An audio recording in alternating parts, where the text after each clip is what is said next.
Bienvenido a un nuevo episodio de Biblia Fácil. Comenzamos un recorrido ya hace algún tiempo hablando sobre las principales creencias que encontramos aquí en la Palabra de Dios. Esas creencias están debajo de alguna doctrina y la Biblia está llena de doctrinas. El asunto es si aquella doctrina en el cual nosotros creemos realmente tiene su base bíblica y está en una creencia.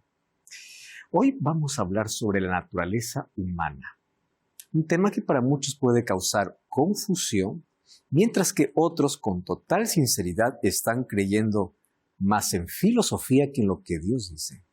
Eres bienvenido como siempre a este programa y juntos vamos a descubrir a través de la palabra de Dios cómo es que realmente fuimos creados, cuál fue nuestra naturaleza al comienzo, cuál es nuestra naturaleza hoy y cómo podemos nosotros llegar a ser por la gracia de Cristo.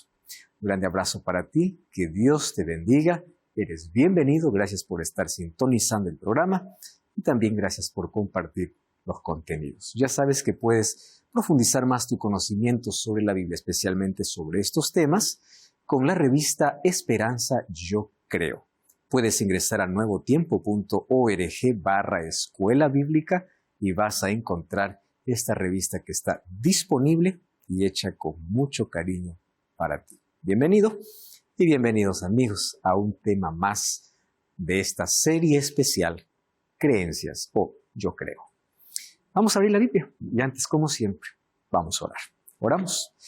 Querido Dios, estamos listos, dispuestos para poder oír tu voz. Queremos abrir tu palabra, que ella, como siempre, pueda traernos luz para nuestra oscuridad, pueda sacarnos de tantas tradiciones y mentiras que probablemente nuestro cerebro ha comprendido, entendido, mas no tiene un fundamento sólido en tu palabra.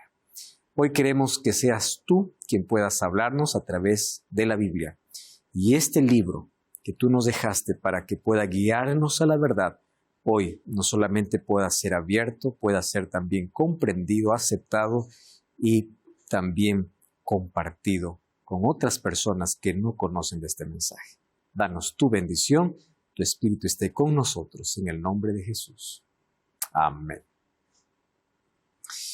Estamos avanzando en cada episodio y hoy ya vamos a dar el 7º paso de esta serie. Nuestra serie llamado Creencias o Yo Creo, Biblia Fácil, estamos apenas entrando en la segunda doctrina que nos hemos propuesto durante esta serie, por lo menos estudiar 6 doctrinas. La primera fue la doctrina de Dios, ahora la doctrina del hombre, que comenzamos en el programa anterior, hablando sobre la creación de nuestro mundo, de nuestro planeta, que apenas es de nuestro planeta y no estamos hablando de todo el universo que tantas cosas podremos conocer, que para nosotros es misterio solo cuando Dios nos explique allá en la eternidad. Sin embargo, hoy vamos a dar un paso más y dentro de la doctrina del hombre hay un tema sumamente importante que tiene que ver con la naturaleza del hombre. ¿Quiénes realmente somos? ¿Cómo somos compuestos? ¿De qué manera fuimos hechos? ¿Qué cosa es lo que tenemos? ¿Qué hay dentro de todo ser humano? Existe una tendencia muy fuerte hoy de poder, la corriente humanista ha llevado a creer de que el ser humano es el centro de todo y que todo el poder radica dentro de sí. Saque el poder que está en ti. Mas cuando vamos a la Biblia encontramos que nuestra condición por nuestra naturaleza pecaminosa, es que dentro de nosotros no hay poder. Dentro del ser humano solamente hay corrupción, degradación y maldad. El poder no viene de adentro de nosotros. El poder viene de afuera de nosotros, de Dios. Pero el mensaje que hoy es más escuchado porque es dulce y agradable para los oídos es: tú eres capaz de todo y no necesitas de nadie, ni de Dios. ¿Verdad? Entonces el humanismo ha llevado a creer que el ser humano es el centro absoluto de todo. Dios nos ha dado habilidades, Dios nos ha dado capacidades, Dios nos ha dado talentos, Dios nos ha dado fuerza, resiliencia, todo eso está bien. Pero el hecho de que hoy corrientes humanistas vayan y digan que el ser humano todo lo puede resolver porque todo está dentro, eso es contraria a lo que la Biblia menciona. Vamos a analizar eso ahora. Entonces, dentro de esta segunda doctrina, vamos a la creencia que es la naturaleza humana. ¿Cuál es nuestra naturaleza? Vamos entonces al punto. Primero damos el concepto general y ahí vamos desarrollando con la Biblia. ¿Cuál es nuestra naturaleza humana? Es simple, así. El hombre y la mujer fueron creados a imagen de Dios. El pecado vino y nos degradó, corrompió nuestra naturaleza. La propuesta del Evangelio es restaurar la naturaleza caída para volver una vez más a reflejar el carácter de Dios. Porque la imagen de Dios va más allá del aspecto físico. La imagen de Dios tiene que ver con carácter. Entonces el ser humano, cuando salió de las manos de Dios, salió con una naturaleza perfecta.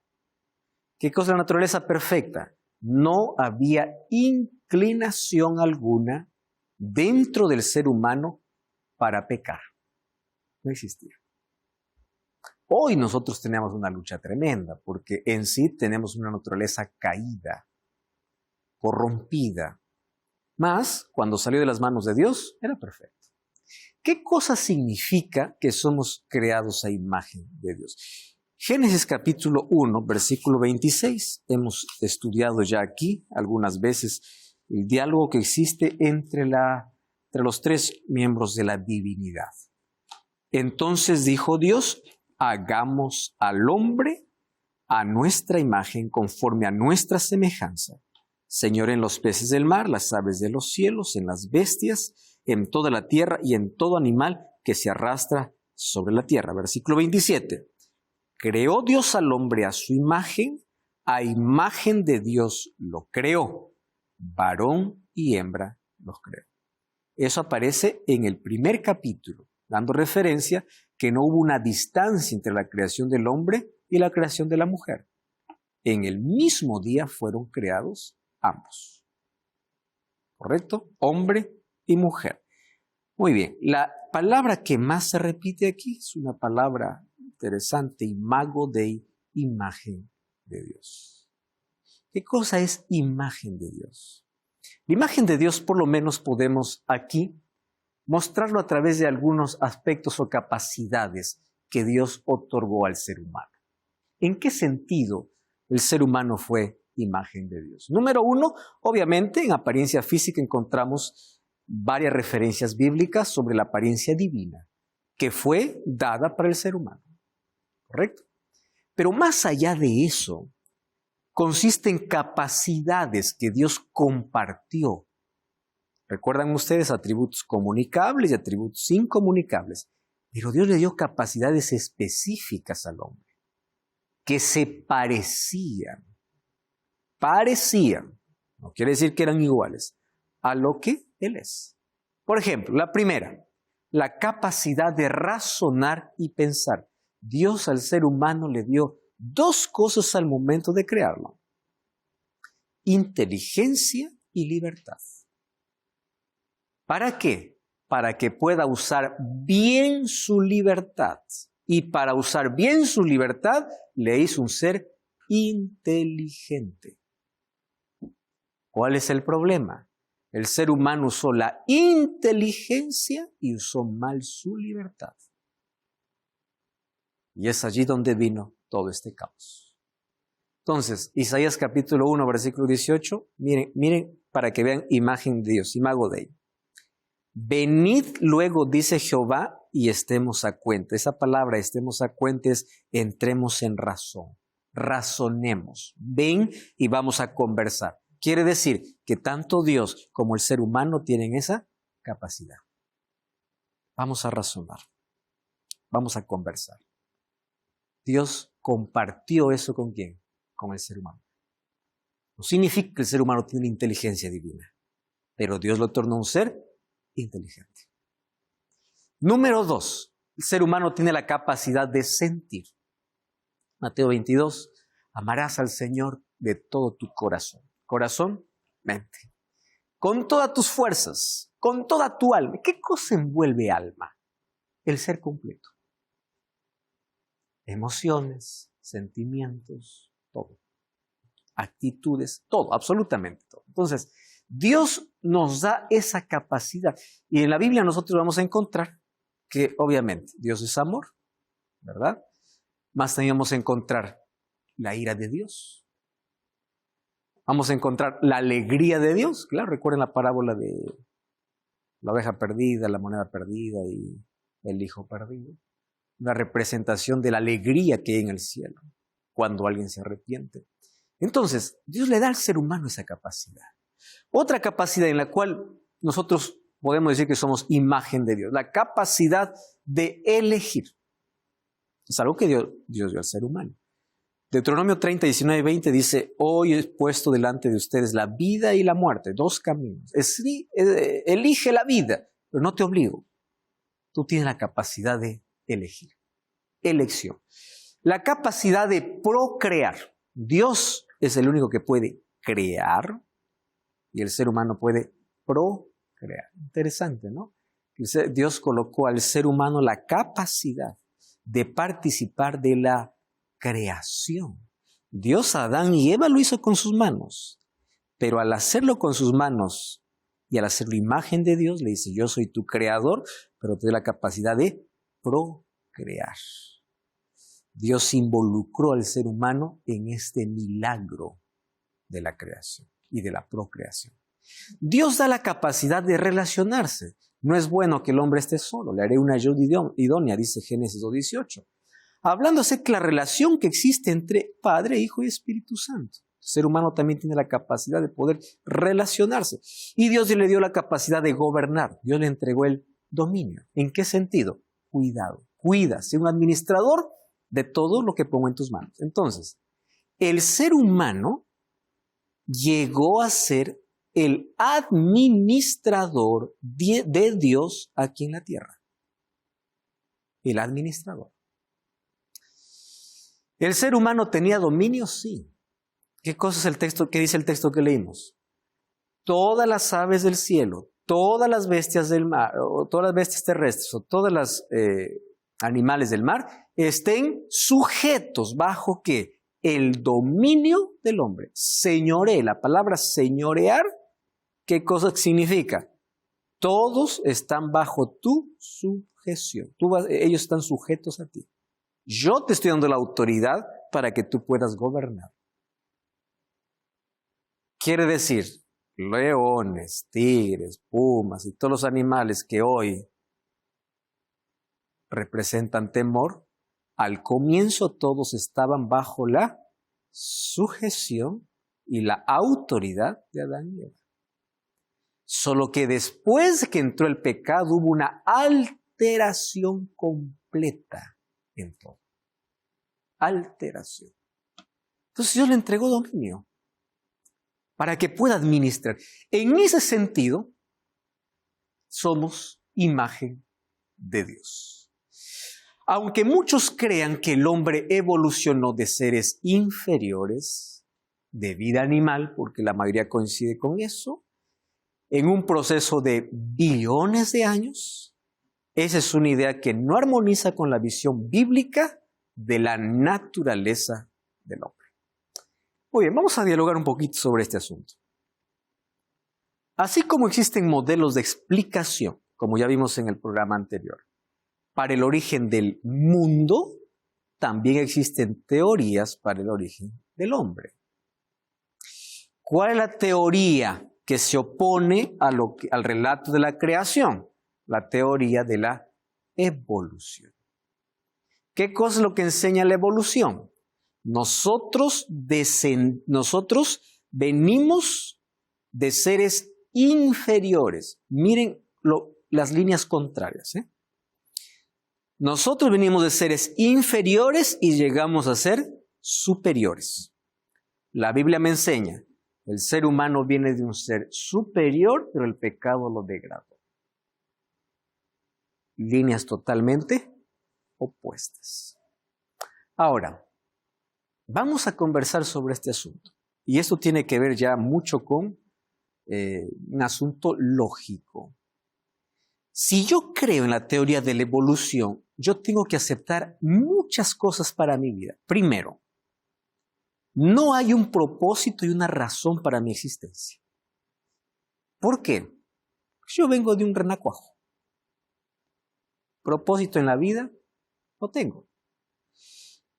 Si yo vengo de un ser inferior o vengo de la nada, voy a la nada. Así de simple. Si yo vengo de un animal, ¿cuál es el final? Mi final. No tengo. Llego hasta ser humano y ahí quedó, ahí acabó.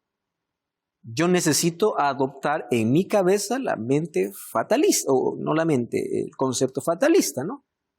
Y es por eso que de ahí viene, la vida es una sola, y claro, ¿por qué? No hay futuro, no hay nada. Allí queda en nuestra existencia. Número 2, yo tengo que aceptar que el comportamiento humano tiene que ser justificado, no importa cuál fuere. ¿Por qué razón? Si yo me comporto como un animal, tiene razón, porque yo vengo de un animal.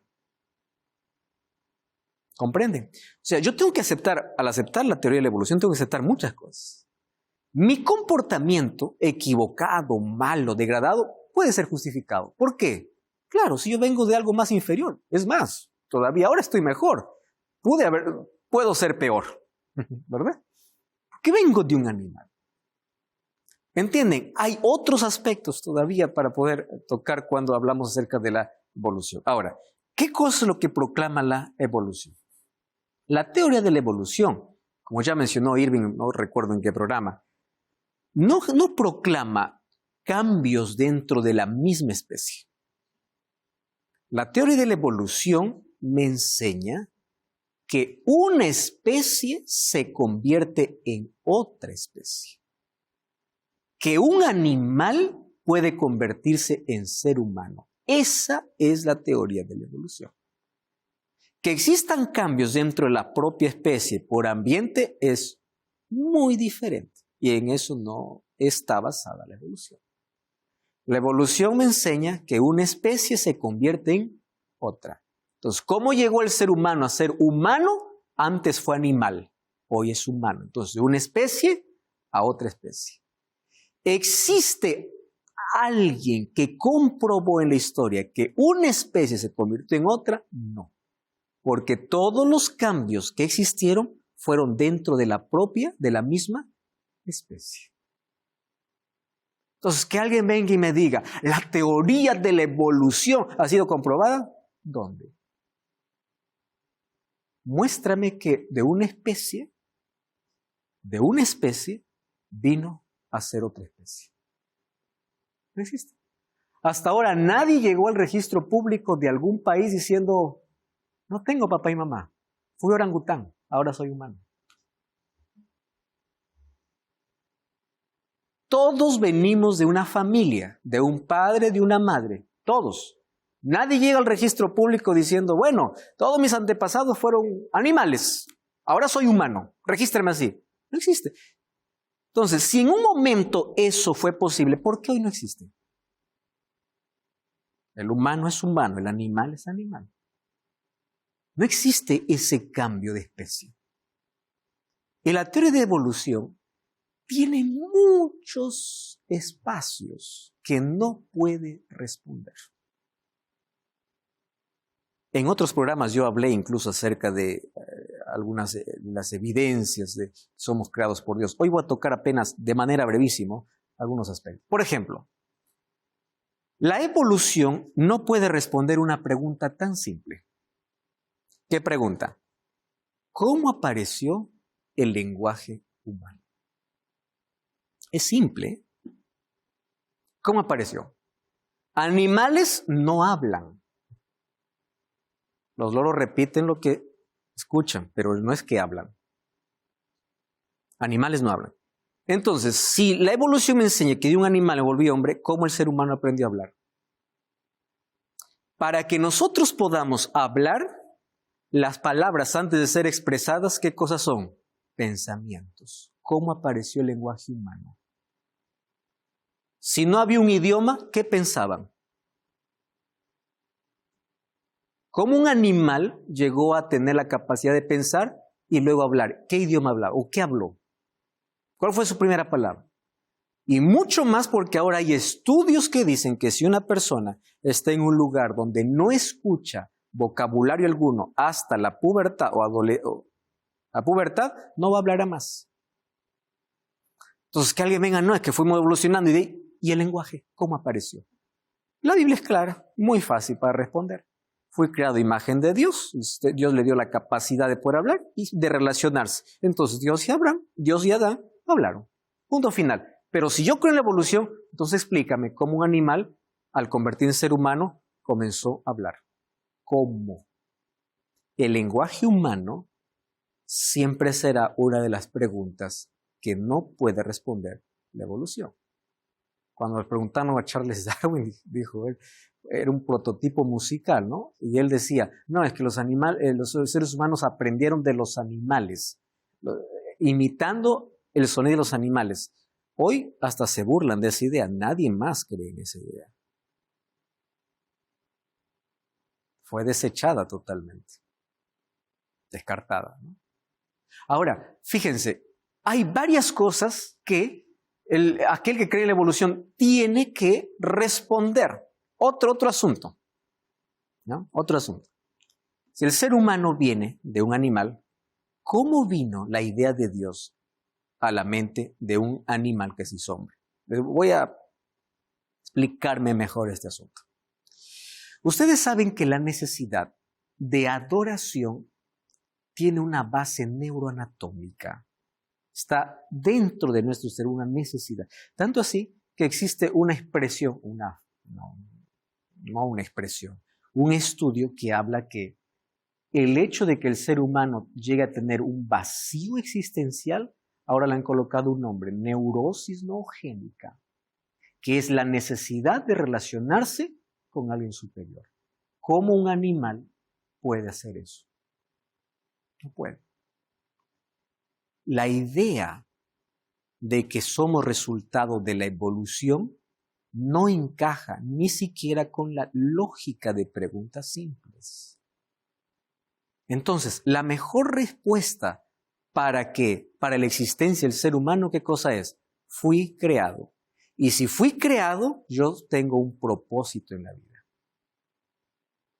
Si el pecado me degradó, tengo esperanza de que ahora pueda ser restaurado.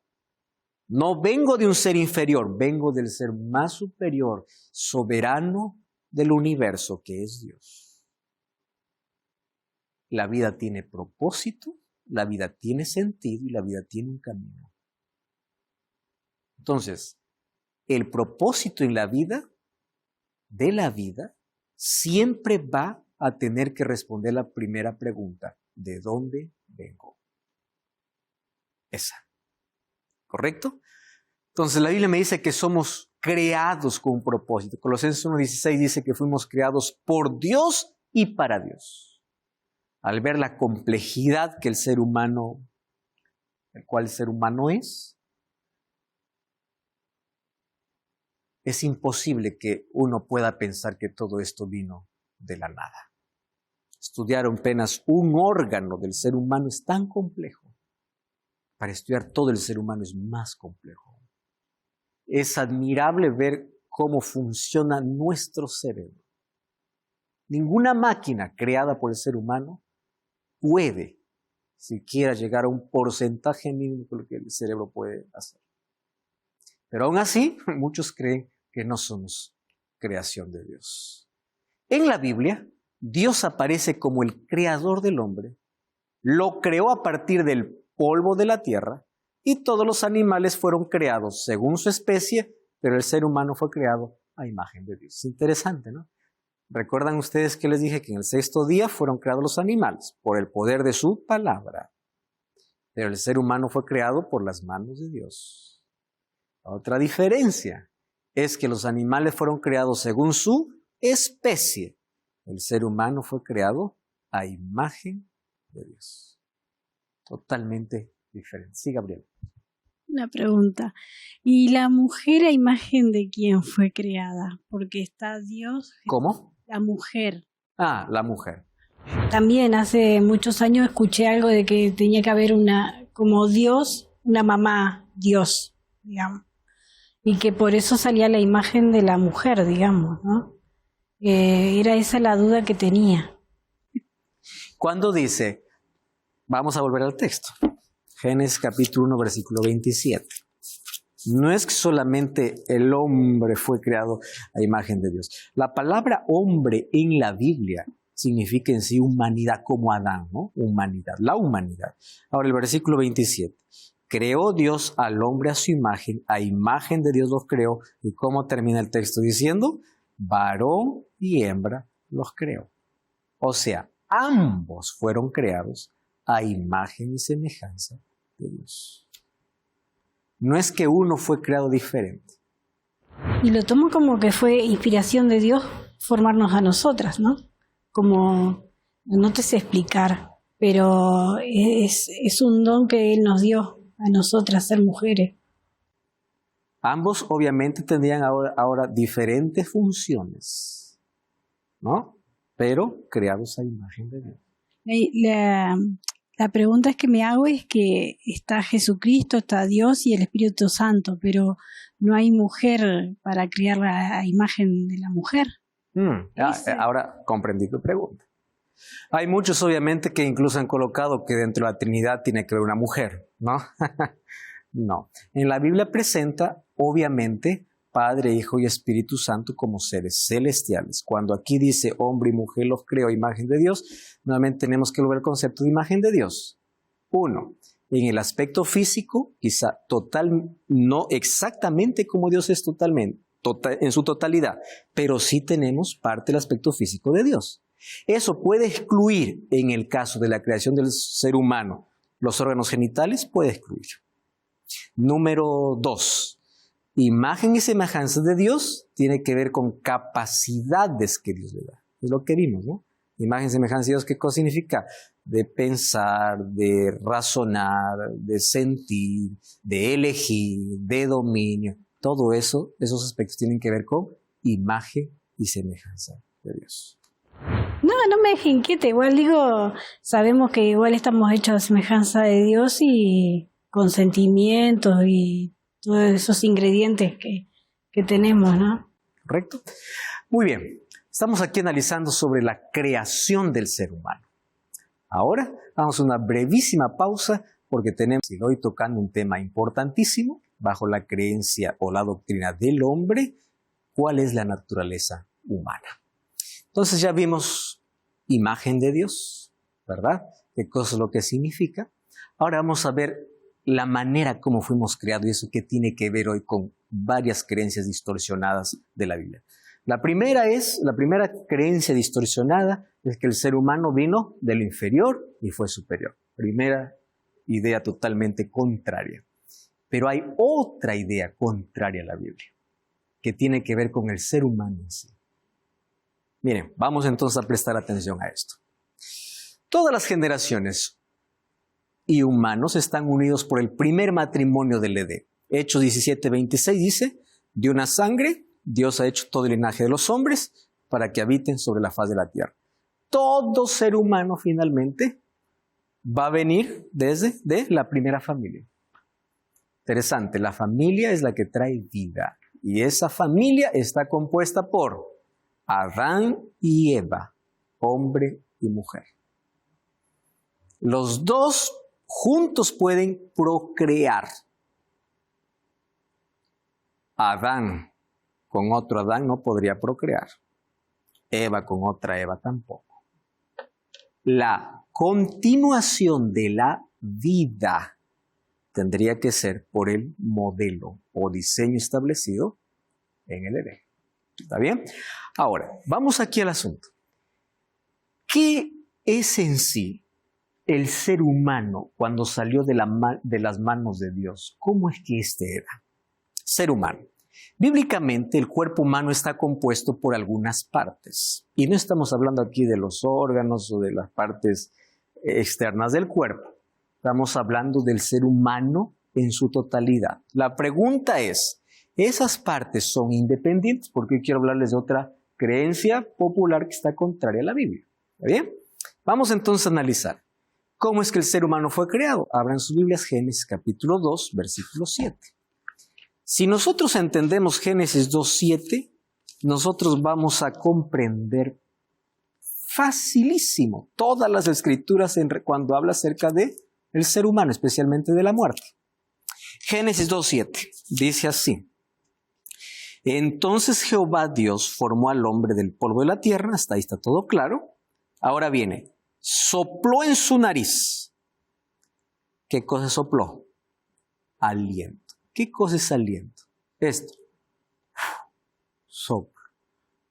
Aliento. Y fue el hombre, ¿qué cosa dice sus Biblias? Un ser viviente. Muy bien, ahora presten atención acá. La palabra ser viviente es una traducción. La palabra hebrea aquí es nefesh haya. Nefesh haya puede ser traducida para nuestro idioma como persona, ser viviente o alma viviente. ¿Cuál es el problema? El problema es nuestro concepto al leerlo. ¿Correcto? El problema no está en la Biblia. El problema está en nuestros conceptos que tenemos sobre alma. Ahora, atención. Polvo de la tierra, soplo de vida, nefesh haya. Un ser viviente o un alma viviente. ¿Qué cosa es lo que quiero decir? Dios hizo un alma viviente. No es que al ser humano le colocó un alma. El ser humano es un alma. Si nosotros comprendemos este concepto bíblico, ya es suficiente. El ser humano no tiene un alma. El ser humano es un alma. Entonces, cuando yo hablo alma, estoy hablando de un ser vivo, completo. Un ser humano.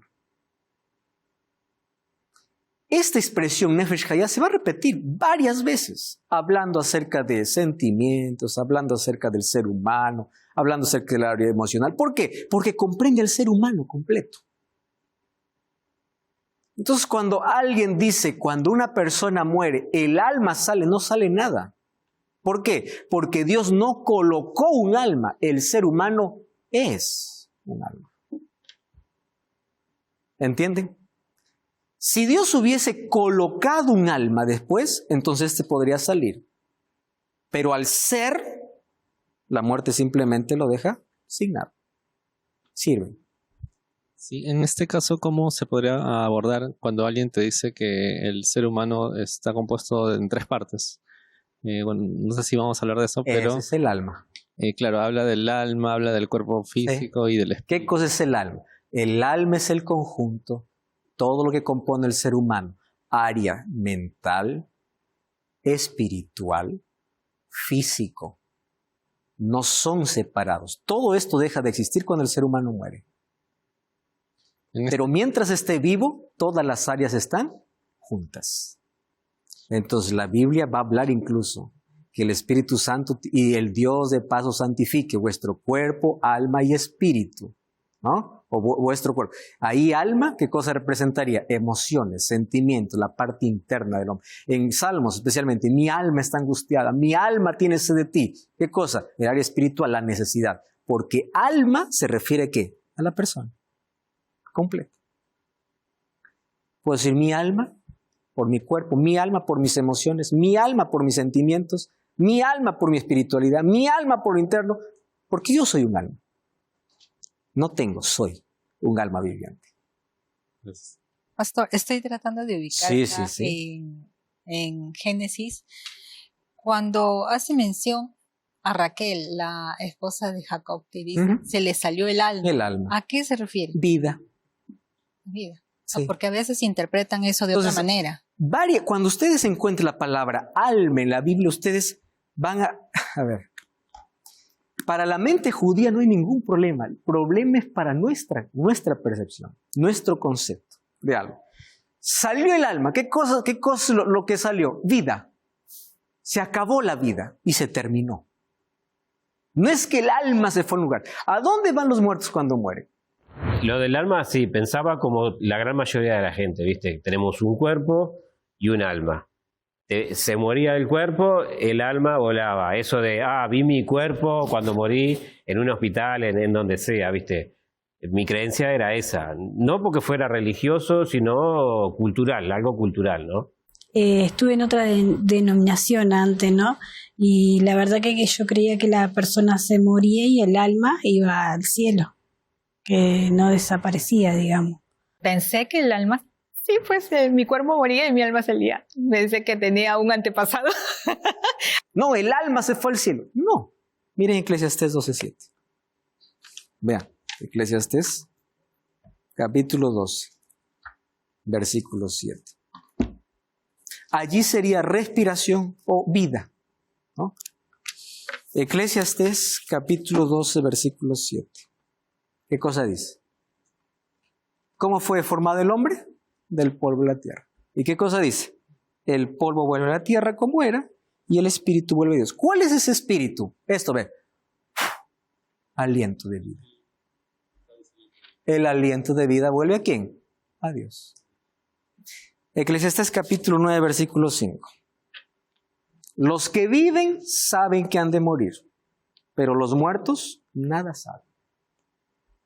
No, pues es que mi alma está en el cielo. Bueno, si está en el cielo tiene que estar adorando, tiene que estar alabando. Es que está... Cuando lleguemos al tema de la muerte, no sé si es en esta temporada o en la próxima, analizaremos un poquito más este asunto. Pero yo quiero contarles un poquito cómo esto vino al cristianismo. ¿Ah? Miren, esto yo lo cuento más detallado en la temporada anterior. La temporada anterior tiene que ver, o no sé si es la anterior o la antes de esa, con creencias populares. ¿Cómo es que se popularizó la idea de que el ser humano tiene un alma? Esa idea no es bíblica, esa idea viene desde Egipto. Los egipcios tenían la siguiente concepción del ser humano. El ser humano cuando muere no muere, el ser humano migra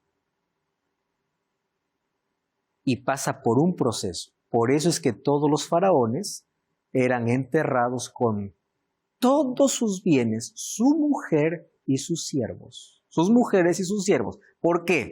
Porque ellos van a migrar a otra esfera, a otra vida.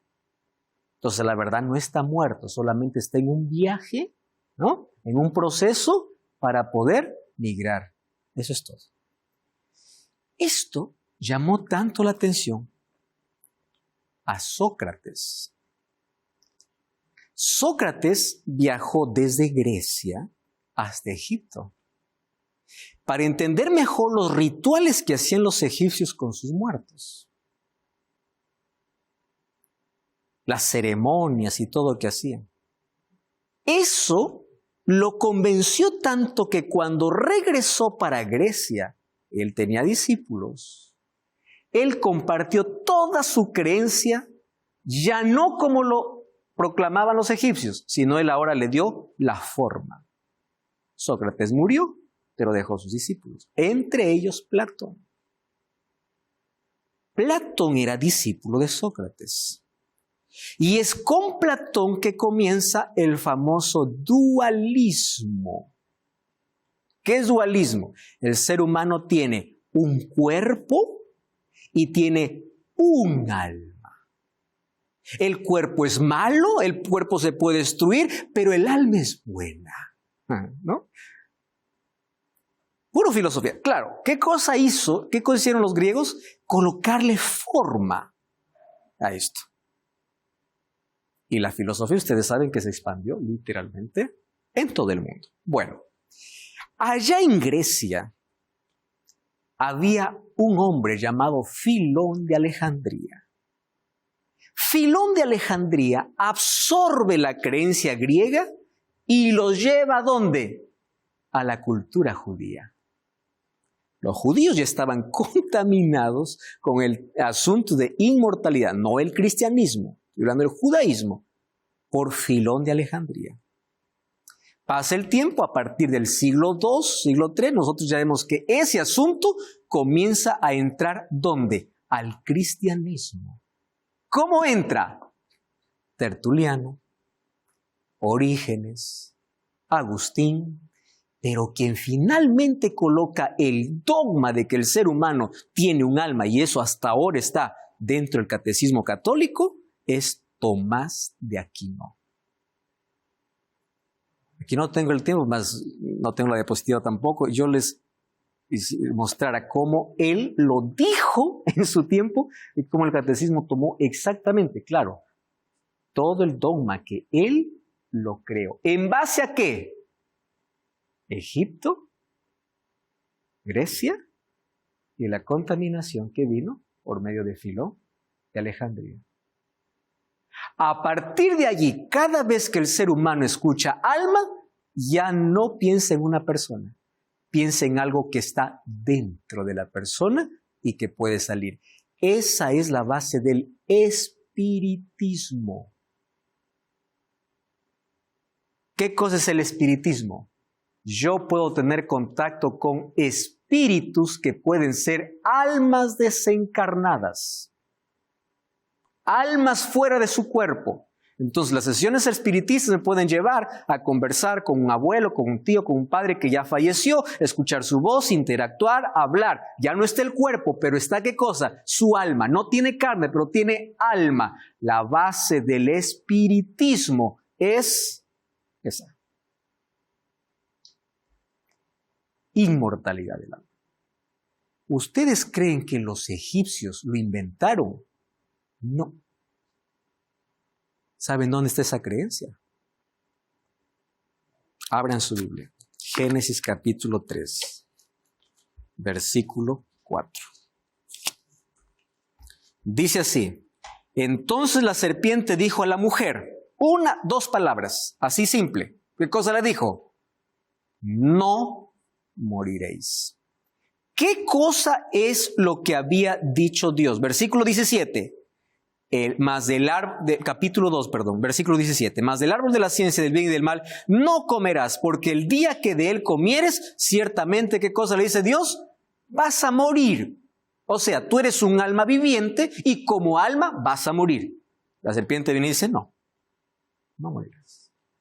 A partir de esta expresión nacen todas las ideas. Nadie muere. O te reencarnas, ¿verdad? O tu alma va al cielo, o bajas al infierno, o deambulas en alguna parte, o como se dijo en algún tiempo, vas al purgatorio, pero no mueres. Eres inmortal. No mueres.